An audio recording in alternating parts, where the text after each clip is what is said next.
Well, hello everybody. I want to go ahead and I'm actually going to take about a minute to get started. Actually, now that I think about it, just to give those that are watching live some time to hop on here.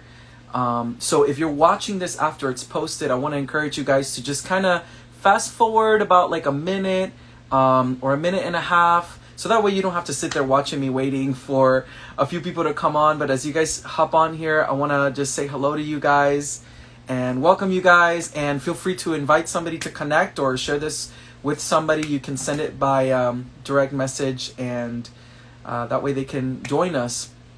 But I want to say hello to everybody, and we'll get started in just a moment. And I want to encourage you guys as we have a discussion tonight for the next few moments. I want to encourage you that if you have questions or if you have anything you'd like to share or say, just go in the comments or you can send it in. But I want to say hello to you guys and kind of peeking through here to see who's on. Again, if you're watching this, once it's posted, feel free to just kind of fast forward a little bit. That way you don't have to see me waiting for anybody. But if you guys are wondering, I know that typically on Wednesday evenings, Anthony hops on here and does a live, and he's been doing such an amazing job. I mean, it's been so good what I've been seeing in the last several weeks. But because of some schedule changes with his work, he'll actually be going live on Saturdays at noon. And so he won't be going live on Wednesday evenings any longer. It'll be Saturdays at noon. Now, because of that change, I saw it as an opportunity to take Wednesday nights and use them for myself. So I'm just kind of excited to hop on here live with you guys. I know that in 2020, I was doing some late night talks with Max, is what we used to call them. And I would hop on Instagram live and just kind of chit chat with you guys, hang out and spend some time and kind of catch up, because we were all enclosed in our homes and we were separated and we were isolating, and I felt that there was a need for real connection while we were staying at home. And so I decided to hop on here, do a live, and we were having such an amazing time. I think I was hopping on like 3 or 4 times an evening. And after some time, it got a little exhausting. And, you know, to be just real honest with you guys, I was starting to kind of get tired. I was running out of ideas.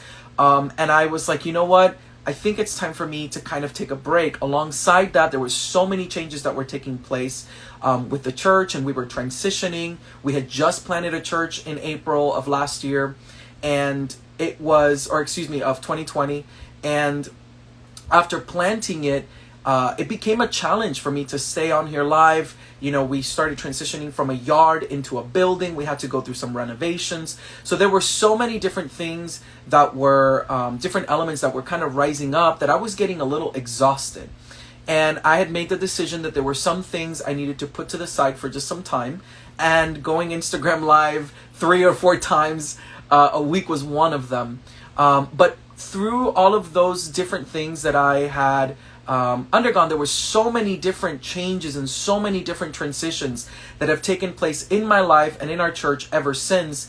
And that's what I want to share and talk with you guys about for the next few moments. And I really just hope that this conversation, which I would love to encourage it to be a conversation. So if you have anything to say, any questions, anything at all, please feel free to jump in the comments and share it. Because I believe that I'm not the only one who has had to navigate through changes, who's had to navigate through transitions, who's had to navigate through different circumstances in the last several years. And so I kind of just want to have a conversation with you guys, heart to heart, just really open up my heart with you guys and kind of share with you guys some of my perspective, and maybe hopefully hear from you guys of some of yours as well. But ever since the year 2020 started, I think that we've all experienced some real significant changes. And just as a side note, before I continue, I don't have any notes. I didn't prepare anything at all, because I genuinely do want this to be a conversation. And so again, I encourage you guys to just participate in this, because I believe we're going to get a lot more out of it when we have a discussion. So anyway, but I think that ever since 2020, there have been so many ongoing changes and transitions that have taken place in the world, in the economy, in health. I mean, our entire health system has been completely bombarded with questions, with transitions, with change, including in the economy and in the entertainment industry. I mean, we've had so many things to endure, and now we're coming into 2022. We're still sort of in this weird like mode of, we're like, is it a pandemic? What is it? Like, what are we still in? And so because of everything that we've experienced since then, I've really been feeling lately that it's important for me to just bring up this conversation about navigating change.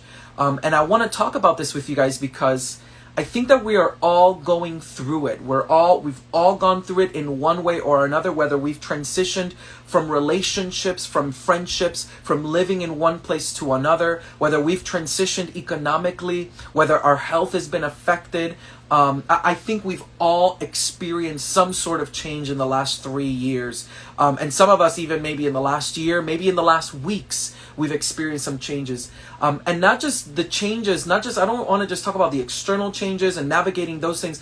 I want to also kind of talk about navigating some of the changes in our mind and in our hearts and in our spirit. Because I feel like just like in the world, there have been some changes. Our mind, our hearts, our spirit, our daily walk with God, our personal lives have also been affected. And with those effects come positive things, but there's also a lot of negative things that can come along the way. And so I want to share some of my experiences with you guys, and hopefully some of my experiences will enhance you, will help you in your walk with the Lord, in your daily spiritual walk with God. I feel like personally, when we share our stories and our testimonies, we create an opportunity for other people to be able to receive and experience the same breakthroughs that we receive. And so that's why your story and your testimony is significantly important, because other people can step into greater experiences in God if we would have the boldness to just share our story and to share our testimony. And so we give room, we give an open space for other people to have those same experiences of breakthroughs and blessings that we've had ourselves. And so I want to be like really raw and really honest with you guys, and I hope that that's okay with you guys. And if you have any comments or questions, please feel free to do so, to share them.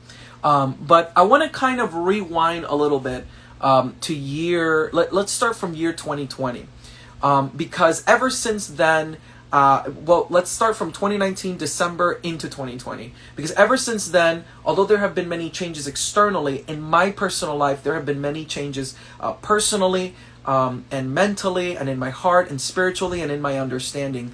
And oftentimes we ask questions, we want to know certain things. We go, God, what do you mean by this? God, what do you mean by that? We open up the Bible, we have questions about things we're reading, and we begin to develop this mind where we're constantly seeking for answers, even of things that maybe don't even they're not even significant to us, but we still want to know. And with wisdom, oftentimes, and we've heard even like Solomon in the Bible say, my goodness, gaining all of this knowledge and wisdom has become a curse to me. With answers, oftentimes either come more questions or oftentimes comes burdens. And let me just side note this. I don't mean bad burdens, but there's like a heaviness sometimes that comes. And so transitioning from 2019 into 2020, I was asking the Lord a lot of questions. So many questions pertaining to so many different subjects, because I was coming across people asking me questions, challenging some of my understanding. You come into 2020 and you see everything that's taking place in the world, and you immediately begin to ask, where is God in this? How can I see the goodness of God in all of these situations? And then along with that, the more in depth that I've studied the Bible, the more I've realized that there were many doctrines and many teachings that I had been instilled growing up that were not necessarily 100% correct. I mean, you had there were some things that were, and then some things it was whoa, I have to undo this and I have to relearn. What does this mean? And what does the Bible have to say about this? And God, can you show me this? And can you open my eyes? Could you help me walk through this? And in discovery, I've experienced that there hasn't been this moment of wow, I'm so happy, I'm so full of joy. But in discovery of freedom, in my understanding, I've experienced things like depression. I've experienced things like anxiety. I found myself questioning God, like, why did it take so many years for you to show me this, for you to highlight this thing to me? Why is it that for so many years I was attached to this relationship that was not doing me any good? Why is it that for so many years I've been attached to this understanding that was not doing me any good? Why is it that I was so attached to this system of doing church and doing life that was not really doing me any good? It wasn't leading me closer to your heart, although it felt good, although you had all these like feelings and emotions, and as good as those may be, it wasn't really leading me closer to Christ, and it wasn't allowing me to lead others closer to Christ, but rather we were all leading ourselves closer to a method, to a system that had no presence, it had no power. It wasn't generating anything except slaves. If I can be really blunt and really honest with you, there was a lot of enslavement that was being brought up, but there were not many sons and daughters that were being brought up. We had a lot of enslavement, but not much sonship. And so I believe and I feel that the heart of God has been to adopt us as sons and daughters, not make us slaves again to a system. And so in the process of change, in the process of discovering this, in the process of learning this firsthand, because we may understand something in our minds, we may have an idea of something, but walking through it, like living it out for yourself, having that aha moment, that revelation moment where it becomes real to you, is like a totally different thing. Because now you're having to make changes internally. You're having to make changes in your attitude, in your behaviors, and how you do life to accommodate yourself to that understanding. And with that, when it happened to me, I began to experience a lot of things, and one of those things was a depression. Now, depression for me was not like I was sad. I wasn't like down and crying and none of that stuff. It wasn't like a sad, gloomy, solemn thing. It was really more of like this lack of motivation to do things. It was like all of a sudden I didn't feel motivated, and my entire life and ministry were just on autopilot. I was just like, let's just let this thing ride out and figure out what's going to happen, and it came to this point where at one point in my life, and I'm going to be real raw and honest with you guys, but at one point in my life, I even said, God, if this thing just destroys itself, then let it be so, because I just don't even understand. I don't care about this stuff anymore. Like, I don't get it. I'm so confused. I've been taught don't be deceived, but really I was walking in some areas where I was being deceived, and like all of a sudden I'm just like, God, what is going on? And this is me while being a pastor. Like, this is me already ordained. I already went through school of ministry. I'm already pastoring. I'm already doing everything that I had dreamed of, that I knew God had called me to do. I'm walking in my purpose. But while I'm walking in my purpose, I am also discovering freedoms that I did not know existed. I was beginning to discover an understanding. I was beginning to see God in a different way that really my mind could not comprehend. And it was information coming back and forth continuously. I mean, about all kinds of things, about the rapture, about the church, about hell, about sin, about grace, about tithing and offering, and about sexuality, and about all these things, and how are we treating people, and do we really know how to love people? Do we really know what we're doing? Like, God wants us to learn how to love well, but what does that look like? My entire life I thought I knew how to love people. My entire life I thought I was a merciful person, and suddenly I feel like I'm being confronted, and I'm being told that I need to learn these things again, that I need to walk through these steps again. And so navigating through the questions that I had in my heart, plus navigating through the things that I felt like God was placing in my heart, navigating through things that I was learning and discovering and reading, and I said, God, I need to get to the bottom of this. And why is it that in the midst of all of the understanding that I've gained so far, I feel like I'm so entangled by religion that I'm not truly free in you? And you said, whom the Son sets free is free indeed. Why am I not free? And the process of going from enslavement into freedom, going from enslavement into the promise, took a lot of anxious nights, a lot of depressing days, a lot of questioning times, a lot of moments where I had to say, God, I feel like I am ready to quit. But every single time that I felt like I wanted to quit, I always remembered the moment I committed my life to Him, the vows that I made to Him, those moments when I experienced His presence without people having to manipulate the AC or the lights or the music, when I was alone in my room with Him, when I had given Him my yes, that nobody else was present for that. Nobody else was leading me in a prayer. Nobody else was asking me for anything. It was me and God, those moments when He became real to me. And when those memories returned to my mind, all of a sudden I began to realize that when we finally feel like we've got it, like we figured this thing out, we finally understand the fullness of God, He suddenly opens Himself up and reveals that there is still an infinite being within Him that we have not discovered, that there is still much more to Him and we have not seen anything yet. And with that, the turmoil, the testing, the trying that came over my mind and over my heart was very, very uneasy. Now, you might say, well, you should have talked to somebody. You should have looked for some help. You should have, found a place to go to. And I want to be 100% transparent with you. To a certain degree at the time, I had it, and then I lost it.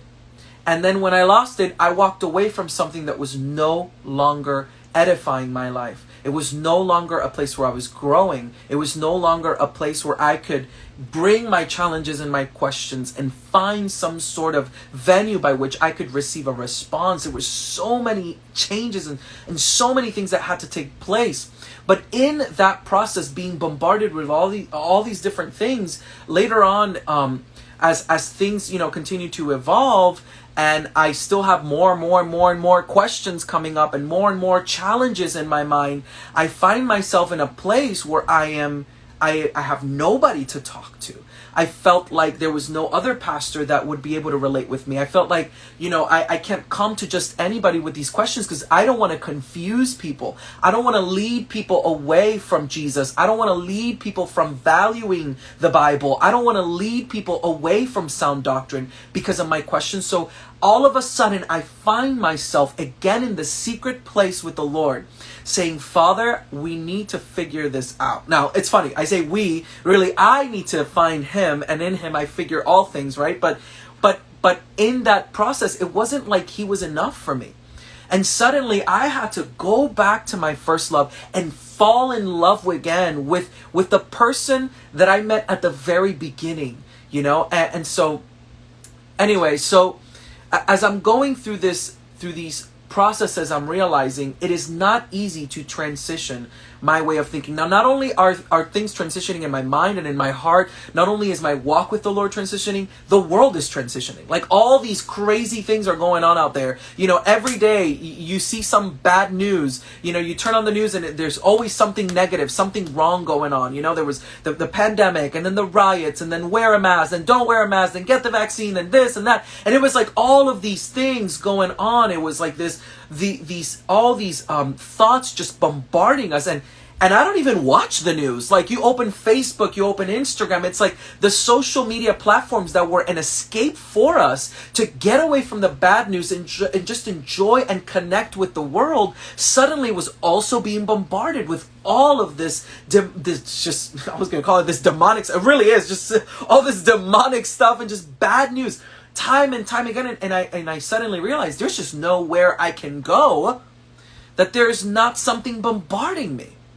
And so suddenly I find myself with a mind filled with so many thoughts.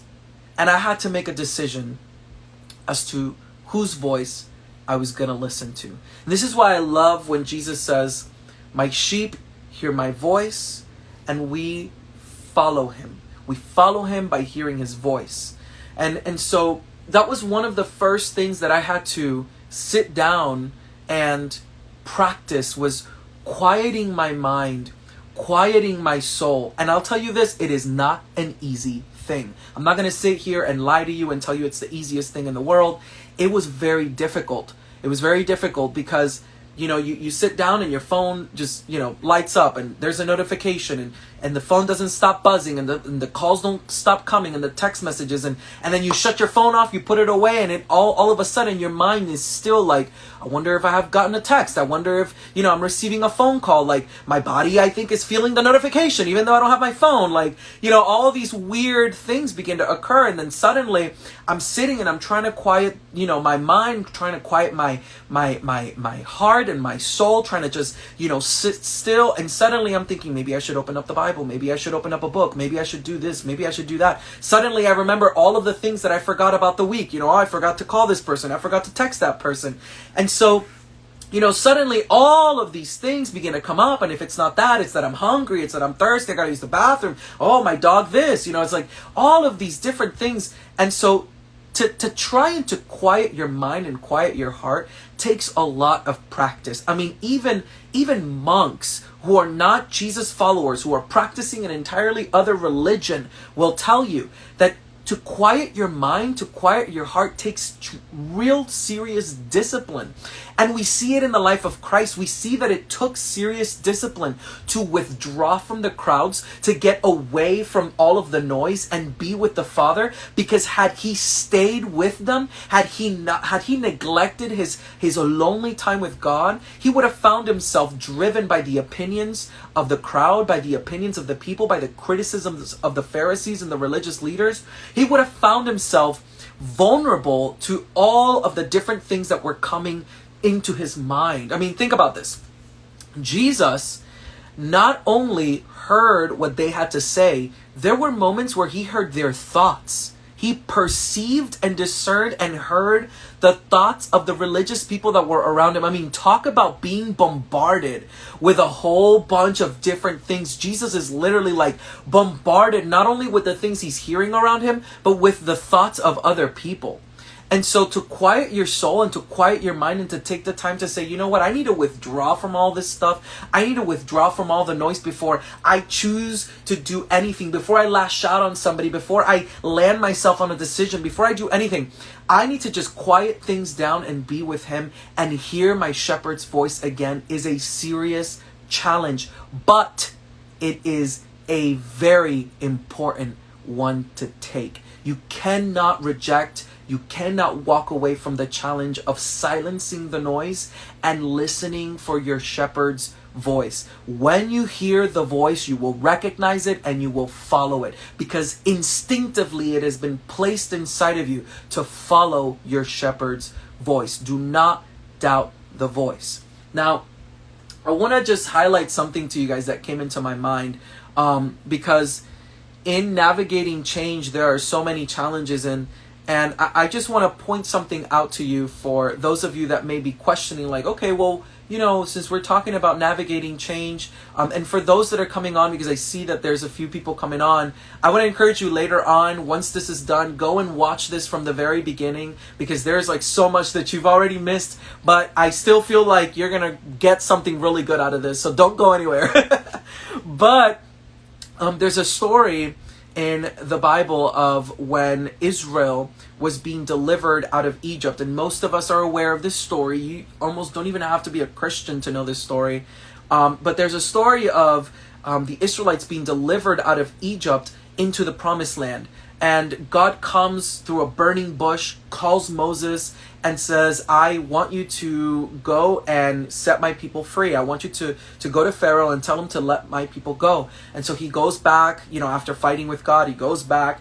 And really Moses' story alone is a story of drastic navigating through changes. But I want to highlight this to you. He goes back to Egypt. And after, the story goes on, after plagues and all kinds of things that occurred, he finally gets to lead Israel out of Egypt into the promised land. And when they find themselves at the Red Sea, it says that, God parts the waters, they walk through dry ground, they get to the other side. Miriam leads them in a praise song with tambourines, and they begin to praise the Lord. And then the process of change begins to take place. See, the change didn't start for Israel when they were leaving Egypt. The change didn't start for them when they were in front of the Red Sea. The change began not even when they were praising the Lord after crossing over. The change began in the wilderness. Notice that it was the presence of God what was leading them out of enslavement into freedom. But they could not receive that freedom without a time of testing. It actually says that they were in the desert for 40 years. And that number 40 is so significant because Jesus was led by the Spirit. Oh, this is good. After Jesus was baptized in the waters, he was led by the Spirit into the wilderness for 40 days. In the same way, Israel had to cross through the waters into the wilderness for 40 years. That number 40 is significant because that number 40 literally means trials, testings, and tribulations. It always symbolizes or signifies the testing of a heart. It's when a heart has been tried and tested. And so they're in the desert for 40 years and God is trying them, testing them to see if they're ready to step into the promise and step into the freedom that God had ordained for them. Oh man, I know I said we were going to have a conversation and I'm here like teaching and stepping into some other kind of stuff. But I hope you're getting something out of this and you're enjoying this. If you are, please let me know. And if you have any questions, like I said before, please feel free to hop in the comments and share something and let me know. But they're walking through the wilderness into the promised land, to the land of milk and honey. You know what's interesting about this? Is that Israel had to navigate change before they could step into the fullness of freedom. Jesus had to navigate through change before he could step into the fullness of his ministry. Notice that Jesus went from a carpenter's son. Jesus went from just some ordinary Jewish boy living in Galilee, hanging out with the Nazarites. I mean, he was just this like super chill carpenter, no ministry, nothing miraculous is happening, at least not that we know of. And suddenly God passes him through a similar process. Thank God it only took him 40 days, but passes him through a similar process to lead him into his freedom in doing ministry. Now, this is significant because all of us have to go through the same exact process.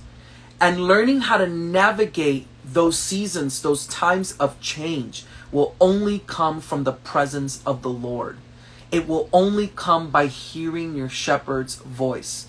Let me tell you something. I watch a lot of sermons. I watch a lot of teachings. I read a lot of books. I love to learn. I love to gain knowledge. I'm planning on returning back to school very soon, hopefully this year, to pursue my master's in divinity. I love it more than a lot of other things in my life. I really, really do enjoy it. But understand something. What's it worth to gain the whole world and lose your soul doesn't just have to do with riches, like money. It has to also do with knowledge and wisdom. What's it worth to gain all of that understanding and lose your soul in the midst of it? I don't want to ask God questions and get answers and lose myself in those things. I want to find him in the answers because he is the answer. I want to find him in all of these things and through the whole process. I had to realize that my goal should not be to know all of these other areas of life. My goal should be to know him.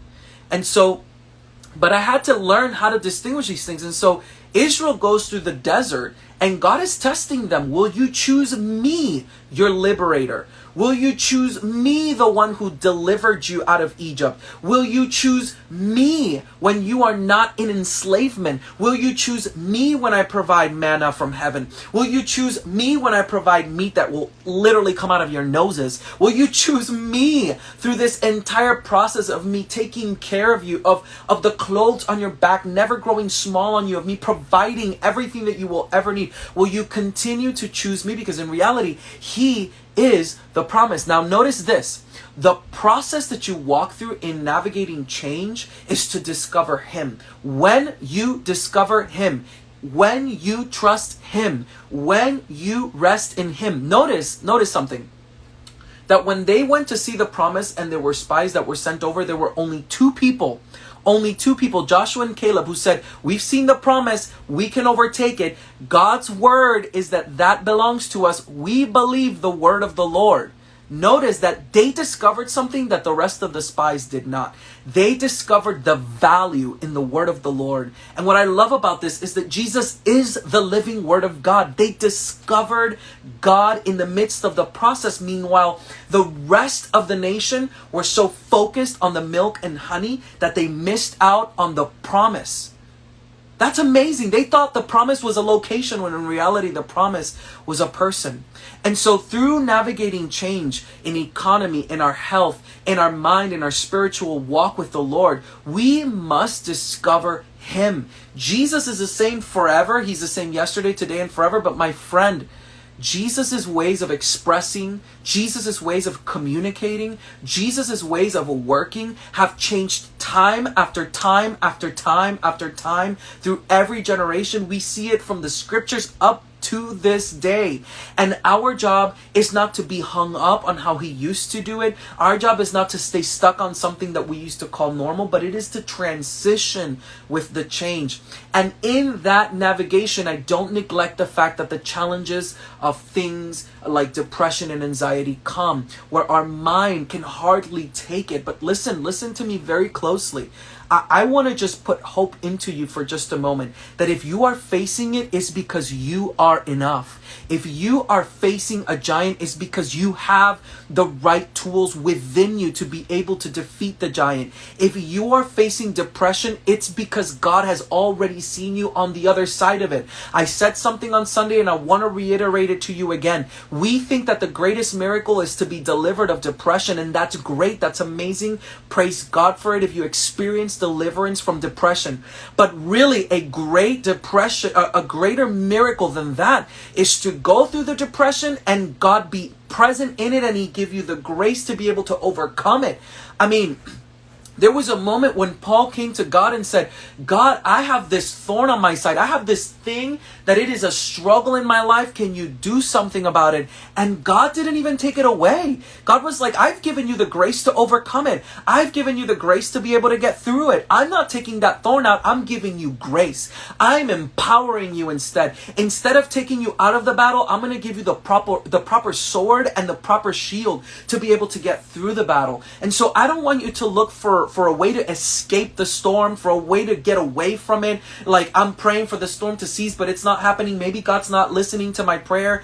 I'm going to just suggest to you that that's not the case. The case is that God has given you the grace. He has given you the tools. He has given you the relationships. He has connected you with the right people. He has given you everything that you need to be able to overcome all of these different challenges. And the challenge really is a personal one, because at the end of the day, at the end of the story, you are going to get to the other side. But it is in discovering His voice that we will be able to discover the treasures and the tools that He has placed on the inside of us to be able to overcome all of the different challenges that come our way. Notice something, that when the Israelites were walking through the wilderness, when the Israelites were in the midst of the desert, God was providing all of these things, and yet they were still complaining about the process and the navigation of the transitions that they were going through. They were complaining about the desert, about the wilderness. There's not enough water. There's not enough food. There's not enough this. There's not enough that. And there were many cases where they felt abandoned by God. They said, God's brought us here to die. Moses has led us into the wilderness to die.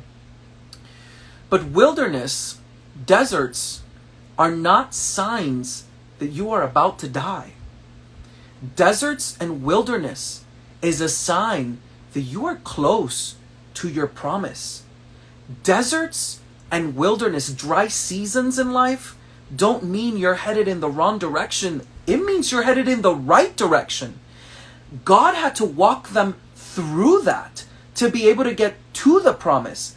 The reason why many of them didn't get to make it all the way through is because they sat and they complained and they complained and they complained, and all they did was put out all this negativity, and their attitudes were just dismayed. They were discouraged. This is why when Joshua became the leader of Israel, God specifically said to him, be strong and of good courage, because there were many people who were not strong and they were not of good courage, including Moses, who wasn't able to enter in with the rest of Israel simply because he got angry at the people who were complaining. There were so many distractions that were bombarding them that only a select few who found God through the process were truly able to step into the promise.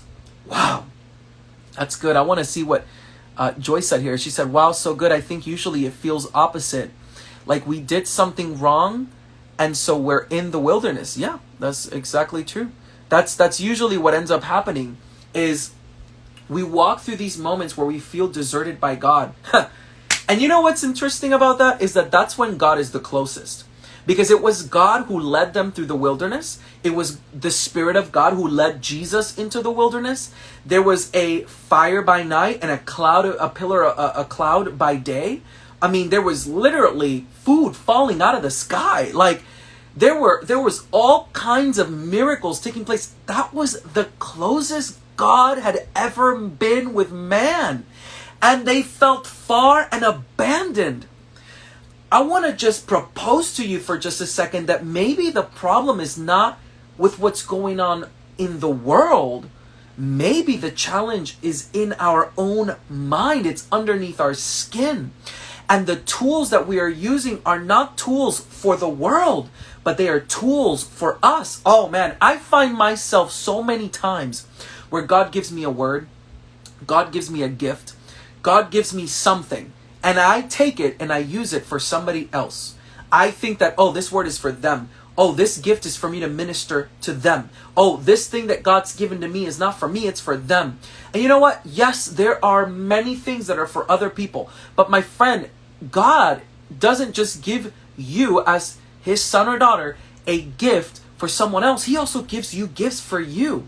I just want to pause for just a moment and tell you that you are worthy of God's gifts. You are worthy of everything that he has given you. You are worthy of the treasures that he has put inside of you. You are worthy of the tools that he has given you. There are times when I play the piano and I minister to the Lord and I love to lead worship, but I'm in this season discovering to play the piano between just me and God and just singing to him without anybody else present, without anybody else there. It's just you and me, Lord. Why do I only do it when I'm in front of a crowd? No. I'm going to bring that keyboard to my place and I'm going to worship you on my own. Because I don't do this to perform or to impress other people. I do this for you. I do this because I want to share my affections with you. I do this because I genuinely want to minister to your heart. I do this because I'm genuinely interested in your presence. Imagine if you only did loving and affectionate things for other people because you want to perform and you want to get something out of it. This is why it is important to quiet our minds and quiet our souls and hear the voice of our shepherd. You cannot hear his voice effectively if you are lending your mind and lending your heart to everything. The real battle in your mind is that you have to silence all of the voices and just sit with him, listen to him, speak with him, ask him the questions. Ask him, bring your concerns, when the Bible, when it says bring your petitions to the Lord, it's the same thing as bring your concerns, bring those questions to him, and he will become the answer, and he will many times give you that answer, but it'll come in the process. Navigating change is not easy. I'm not going to promise to you that it is easy, but if we come to Jesus every time difficulty comes our way through the process, we will find that he will take our burden, he will take our heavy burdens, and he will take every yoke and he will make them easy and make them light, and he will give us the rest that we need in the midst of producing, in the midst of working, in the midst of doing everything that we do in life. He will give us rest, but we have to make that decision, that choice to come to him. And I'm going to be very honest with you. When I was kind of going through all of those questions and those changes and those transitions, my biggest challenge was in, sitting down and saying, okay, God, like, all right, you've showed me this, you've walked me through this, I'm learning these things, like, what now? What do I do with all of this information that I have? What do I do with all of these things that you've taught me, that you've walked me through? And so yet again, I find myself going through change, because now it is not only him sharing information with me and me like, okay, now it's me having to, how do I share this with other people? How do I present Jesus under a different light in a city where religion has whipped the backs of sinners and tried to turn them into something that they are not, by, first of all, not even leading them to Jesus, trying to scare them out of hell through evangelism strategies? How do I present Jesus to people who have been traumatized by the very people who profess to love you? How do I do that? How in the world do you call me into such a challenge? How do I now navigate yet again another change? And I want to just encourage you that if you're having to navigate through changes, whether it's spiritual, whether it's economic, whether it's in your health, whether it's at work or school or whatever the case might be, that the church has been going through change since like the very beginning, since Jesus. It's been going through change. I mean, could you imagine following your master and then he gets executed and you have no idea he's going to resurrect on the third day? So you're having to navigate through those traumas. And then on the third day, he's like, what's up? I'm here. I mean, how traumatic must that have been that Thomas was like, yeah, unless I stick my finger through your hand, unless I touch your side, unless I like feel you, then I definitely don't believe that you're here. I mean, it's like Jesus is in the room. He still doesn't believe. He still doesn't believe. I mean, the kind of trauma to watch somebody you admire, love, adore, follow, to be executed and then raised from the dead, to just be with you for a little while and then ascend into heaven and leave and tell you, hey, don't leave Jerusalem until the promise comes. And he doesn't even tell you what the promise is. He's like the Holy Spirit, and you're like, what in the world does that mean? You know, and not just that, but then he like ascends into heaven, he leaves them and tells them to stay in Jerusalem, where they are killing Jesus followers, where they are executing people. So he's like, don't leave your persecutors. Don't leave the place where I was executed. Don't leave this place. Don't leave the place where they hate you. Most of us are in environments where we feel like we're not loved, and we run away. We're like, I gotta get out of here. I'm offended. I'm hurt. I'm bitter. We like run away from those places. And Jesus is like telling them to do the very opposite. And I think it's interesting. I feel like it's because they're yet again going through another process of change, where now God is like, I'm going to show you how to love the people that are coming after you. I'm going to show you how to love the people that don't like you. I'm going to show you how to love the people that murdered or that thought that they executed me. I'm going to show you how to love the people that want this movement to end. I'm going to show you how to love the people that despise us. I'm going to show you how to love the very people that are persecuting you and that want to see the end of your life and the end of this movement, the ones that call this a heresy, a cult, the ones that believe that this is all false. I'm going to teach you and show you in the midst of the very people who don't like you, who hate you for my name's sake. I'm going to teach you how to love them.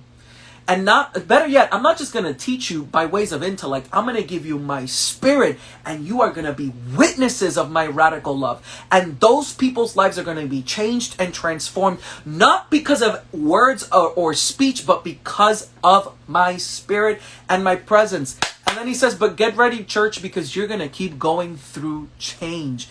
And so the church, all through the letter of Acts, we find that it is going change after change after change. First it was for the Jews, and then all of a sudden Samaritans are in this. And now you're telling me that we're going to go into the Gentile world and take Jesus to other people who are not Jewish? Like, what in the world? What do you mean by that? Those people don't deserve the gospel. Those people don't deserve salvation. They're not even circumcised. How in the world do you even know they're circumcised? Like it's all of these changes that they're navigating through, to the degree that suddenly you have Peter and Paul disagreeing on things. You have all kinds of crazy uproars taking place in the church. You have letters and epistles that are going out to the churches because all kinds of things are going on. And they're like, we don't know what we're doing.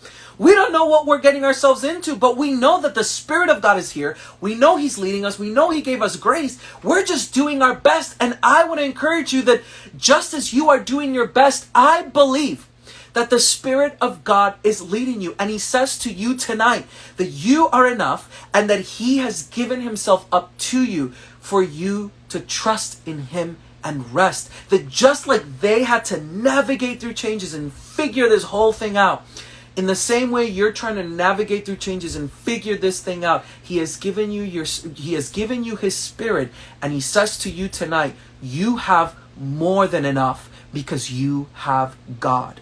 You have more than enough because you have God. If you're getting anything out of this, I hope you are. I want to see it in the comments, and if you have any questions or any comments, please feel free to share them, because you know what? If we don't have a conversation, I'm just going to end up preaching. But I want to encourage you that, navigating through change it's not an easy thing. I'm not going to lie to you. There are stresses that will come our way. There are circumstances that will try to trigger traumas on the inside. And I want to encourage you that if it triggers a trauma that is connected to somebody, that maybe you should walk through the process of forgiveness, as difficult as it may be.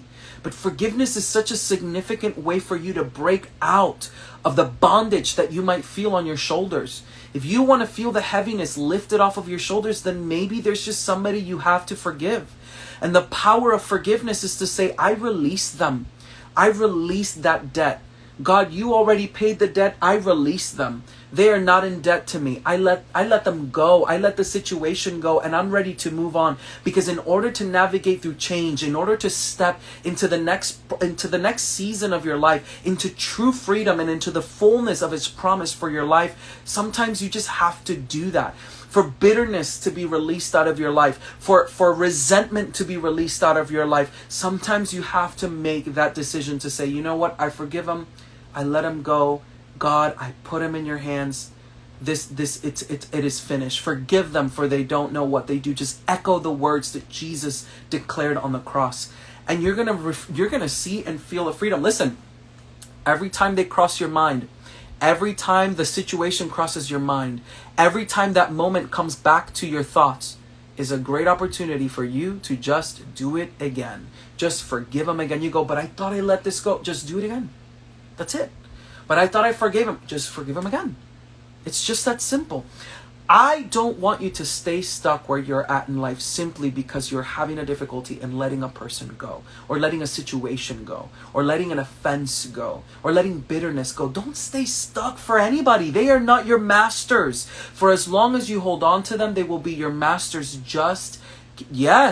took it right out of my mouth. Just keep forgiving them. That's all you have to do, is just do it again.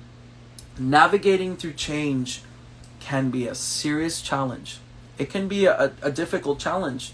But I believe that if you take the time to quiet your soul and listen to His voice, if you take the time to analyze your heart and see if there's anyone you need to release, and also I believe that if you get connected with the right people, with the right circle, with the right person, maybe it's a friend, maybe it's a family member, maybe it's a pastor, maybe it's a parent, a cousin, or maybe it's a church, maybe it's a group of people, maybe it's a best friend, whatever it might be. If you get connected to the right source, the right people, not people that are going to, cheer you on when you're venting and talking bad about somebody else, not somebody that's going to be like justifying your mistakes. No. I'm talking about somebody that will also challenge you when you need to be challenged. Somebody that will confront you when you need to be confronted. Somebody that will cry with you when you need to cry. Somebody that will laugh with you when you need to laugh. Somebody that will be there for you. That's what I'm talking about. I believe that when you get connected to those people, when you find that person, that inner circle that you can get connected with, that community that you can rely on, I believe that the process of navigating change can get easier. If somebody comes with toxic comments, just, you already know, that ain't it. Just thank you, next. Move on to the next person. If they come with criticisms, or they're like not valuing your emotions, or not valuing the process you're walking through, not trying to be understanding, that's probably not the right person. Maybe they're just meant for a different area of your life, but not this one. As you navigate through change, hearing your shepherd's voice, releasing offense, releasing people, forgiveness, and connecting with the right people is going to make the process a little bit easier. It's going to make the process a little bit more smooth. You might say, well, I just want to be free of the depression, of the wilderness. I want to be free of this desert. I want to be free of the anxieties that I'm feeling, these traumas. I want to be delivered of it. I don't want to deal with it.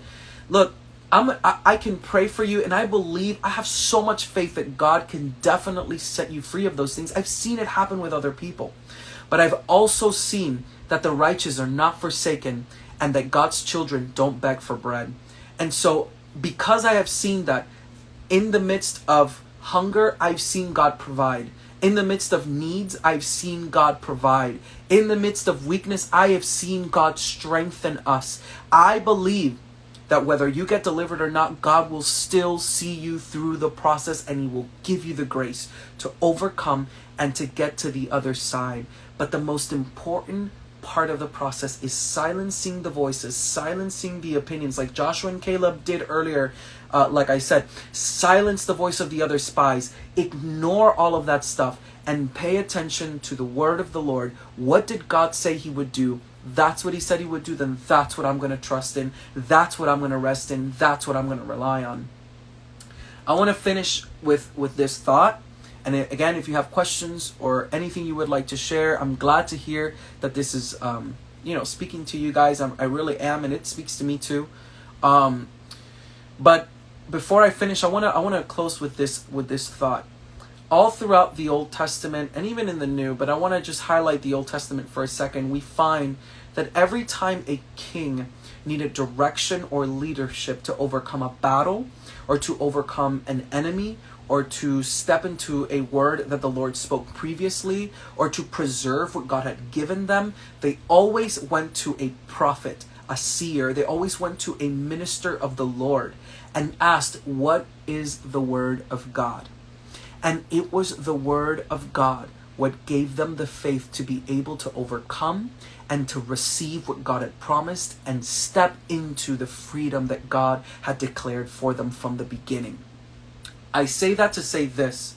I pray that tonight, everything that I've shared with you, in this moment, maybe you watch this later when it's posted, I pray that every word you've heard, that out of all of these, out of like 50 minutes that you've listened to this talk that we are having here, that there would be a word of God, that there would be something that spoke to you, that there would be something that stood out to you, so that you can now step into your next moment. I want to just prophesy that as the word of the Lord for you, that you have what it takes to step into the next moment, that you are enough to step into your next moment, that you have what it takes, you have the tools, you have the treasures, you have everything you need. The voice of your shepherd is calling you. The voice of God is speaking to you. You have been given everything. You don't lack anything. You are not in need of anything. You don't have to beg for anything. You don't have to look to the left or look to the right. You have all it takes to get from point A to point B, to navigate through the changes of life and be able to get to where God is calling you to get to. So I hope that this spoke to you guys. I hope that it ministered to your heart. And if you're just coming on, I want to encourage you, go back and listen to everything that was shared, because I believe that as we all navigate through change, everything that was shared is really going to be significant, and hopefully it'll enrich your life and help you in one way or another. And so if you watch this later when it's posted and it spoke to you, if it ministered to you, I want to encourage you to just go in the comments, let us know. Like I said before, Anthony will now be going live at noon on Saturdays, if you haven't seen the announcement. And so that's given me the opportunity to hop on here on Wednesday nights and share and spend some time with you guys. And I hope that it really does edify you and encourage you in one way or another. And I want to invite you on Sundays. Listen, Sunday evenings at 6 p.m. If you're not doing anything, we're not there till 10 p.m. You're going to get home on time. You don't have to be worried about that. Sundays at 6 p.m., 1451 West Bush Boulevard. I want to encourage you to come out and be a part of our Sunday evenings. I believe that God is doing a new thing, and He's inviting you to be a part of it as well, just as He's included us in it. I want to encourage you, get in that car, come on out and be a part. If you want to see more information about what we're doing, you can go on our Instagram or all social media at revivalco Tampa, or you can go on our website, revivalco.church. That's revivalco.church. And if anything that you have heard, anything that you've received throughout this live or throughout this recording, if you watch this later, has spoken to you, if it has encouraged you, if it has enriched your life, if it has moved you, if it has done anything to you remotely, God has ministered to you in one way or another, I want to encourage you, just like Paul encouraged his listeners, that if there's anything that is spoken to you, that you would consider giving towards what God is doing at Revival Co. If you believe in what God is doing at Revival Co., if He has ministered to you in any way and you believe in our vision and where God is taking us as a ministry, I want to encourage you to financially help us to continue to do what we're doing. You can go to revivalco.church/give. That's on the website, or you can send it over through Cash App at $givetojesus. All of the information to give will be in the description once this is posted. So if you want to go back to it later and you want to give towards what God is doing, I want to encourage you to go back and check it out. Believe me that every dollar that you give is making such a big difference for us to continue to do what we're doing and to expand ourselves and be able to take the message of the good news to people who have not heard it. I hope you have a wonderful night. I hope this spoke to you. I pray that God would just meet with you tonight, even there where you're at, and that His presence would overshadow you and embrace you and would wrap itself around you, and that you would have an amazing rest of your week. And don't forget, Saturday at noon with Anthony and Sunday at 6 p.m. in person. All of our information is in the description of our social media. I hope to see you then. Have a good night.